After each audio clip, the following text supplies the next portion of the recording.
नमस्कार मॉमीज. आज मी तुमच्यासाठी घेऊन आली आहे एक वेट गेनला मदत करणारी, इम्युनिटी वाढवणारी आणि टमी फिलिंग बेबी स्नॅक.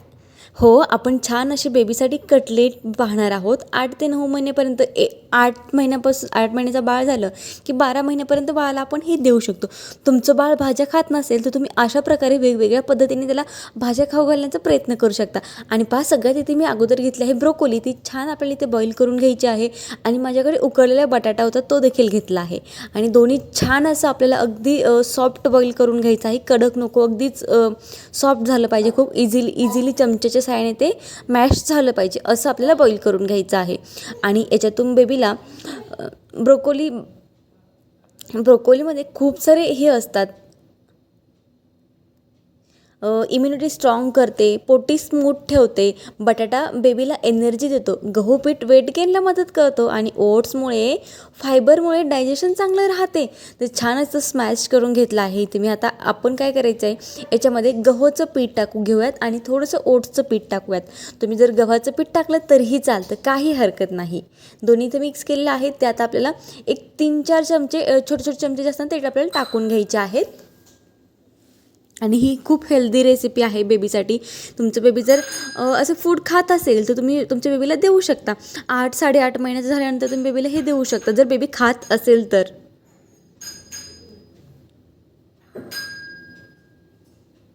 ते सगळं छान आता आपण मिक्स करून घेऊयात. त्याचबरोबर स्ट्रॉंग बोन्स अँड मसल्सला पण हे मदत करतं.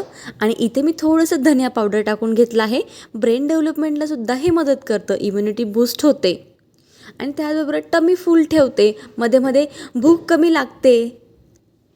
म्हणजे बाळ असतं ना, कधी कधी बाळाला ना एकदाच खाऊ घालायचं, पण पोटभर बाळाला खाऊ घालायचं.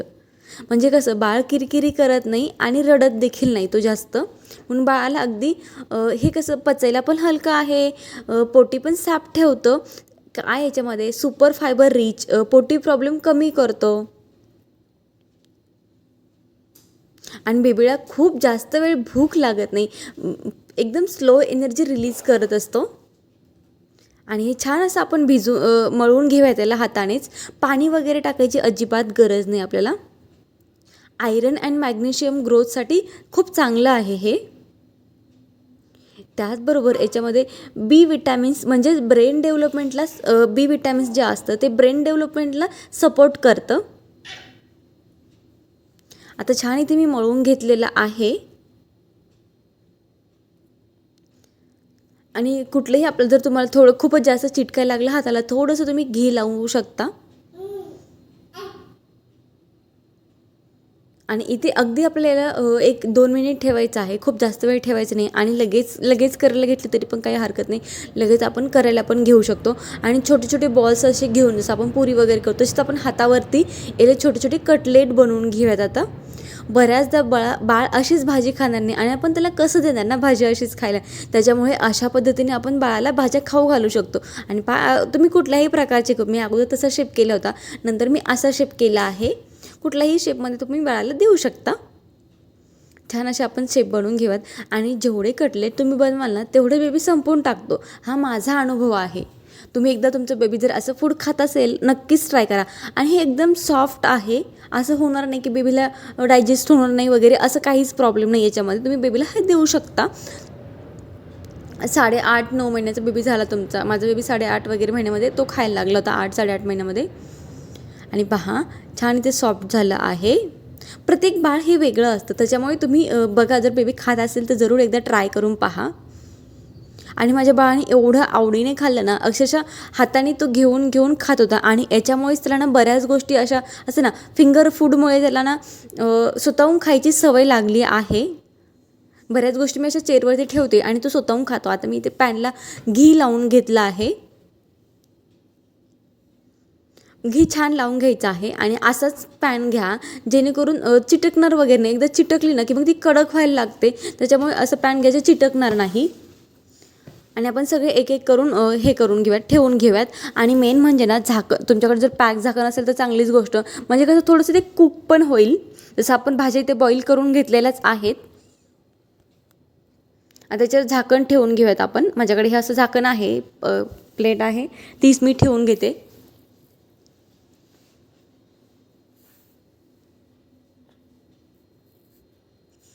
आणि अगदी म्हणजे 1-2 वेळा मध्ये मध्ये बघायचं की खरंच खाली वगैरे लागत नाही ना, कारण की कधी कधी खाली चिटकतात, करपतात वगैरे, त्याच्यामुळे अधूनमधून चेक करत राहायचं. आणि पहा, बेबीला कुठलंही फूड देताना ना अगोदर देत असाल तर अगदी कमी प्रमाणात द्या, जसं एखादी किंवा अर्धी वगैरे. आणि जर बेबीला सवय असेल तर तुम्ही जसं मी एवढ्या पण बाळाला दिल्या होत्या तर तसं तुम्ही करू शकता. अगोदर आपल्या बेबीला पाहिजे, त्याला आवडतं का, आवडलं म्हणून जर फर्स्ट टाईम असेल ना तरी पण एवढं नाही द्यायचं, अगदी एखादी पुरेशी होऊन जाते. कारण कुठली ॲलर्जी असेल बाळाला, कधी कधी ॲलर्जी असते, प्रत्येक बाळ जसं मी म्हटलं वेगळं असतं त्याच्यामुळे.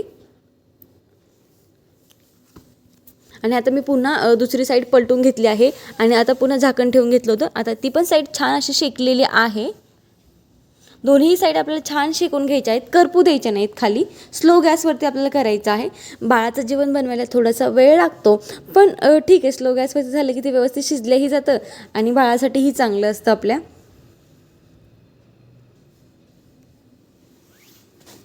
थोडासा वेळ लागतो याला फ्राय व्हायला किंवा शेकायला म्हणा. पण आता आपण एका प्लेटमध्ये काढून घेऊयात. आणि बघा, असे जर आपण वेगवेगळे पदार्थ बेबीला आत्तापासून ट्राय करत गेले ना तर तो खायलाही लागतो आणि अगदी नंतर पण तो स्वतःहून कुठल्याही भाज्या तो खायला लागतो. म्हणजे असं ना, मी हे खात नाही, मी ते खात नाही असं होत नाही, सगळ्या भाज्या लेकरं खायला लागतात. आणि पहा, मेन म्हणजे आता इथे आपले कटलेट बनून झालेले आहेत. काहीच नाही, फक्त पोटॅटो आणि ब्रोकोली घेतली आहे आणि आपले कटलेट इथे बनून तयार आहेत. गव्हाचं पीठ टाकू शकता किंवा ओट्स पण तुम्ही दोन्ही मिक्स करून टाकू शकता. आणि किती सॉफ्ट झाले आहेत तुम्ही पाहू शकता, अगदी सॉफ्ट आहेत. बाळाला कुठलाच प्रॉब्लेम होत नाही. कडक असेल तर वरचा भाग काढून टाका, आतमधला भाग द्या. अगदी सॉफ्ट बनवा आणि बाळाला दह्यासोबत असं एक घास, अगदी छोटं छोटं घासनं बुडवून द्यायचा बाळाला. खूप मस्त लागतात. काहीतरी वेगळं म्हणून मी आज तुमच्यासोबत हा व्हिडिओ मी शेअर करत आहे. या अगोदर बऱ्याचदा मी माझ्या बाळाला हा पदार्थ बनवून दिलेला आहे वेगवेगळ्या प्रकाराने. म्हटलं आज तुमच्यासोबत आपण शेअर करूयात. आणि हा मैत्रिणींनो, न्यू मॉमीज, मी रोज नवीन नवीन रेसिपी अपलोड करत असते बेबीच्या. तुम्हाला जर रेसिपी आवडत असतील तर प्लीज कमेंटद्वारे कळवा, कारण की तुम्ही कमेंट केल्याशिवाय, लाईक केल्याशिवाय मला कळत नाही की माझे व्हिडिओज तुम्हाला आवडतात की नाही. त्याच्यामुळे कमेंट करून सांगा व्हिडिओ आवडतात की नाही आणि अजून कोणते कोणते बेबी फूडचे रेसिपीज अपलोड करू नक्की मला कमेंटद्वारे कळवा. चला आपण भेटूयात नेक्स्ट व्हिडिओमध्ये. आणि हा रेसिपी पाहिजे असेल बेबीच्या तर चॅनलला सबस्क्राईब करायला विसरू नका. चला बाय, भेटूयात आपण नेक्स्ट व्हिडिओमध्ये. आणि ही रेसिपी ट्राय केल्यानंतर मला नक्की कळवा. चला बाय, भेटूयात आपण नेक्स्ट व्हिडिओमध्ये.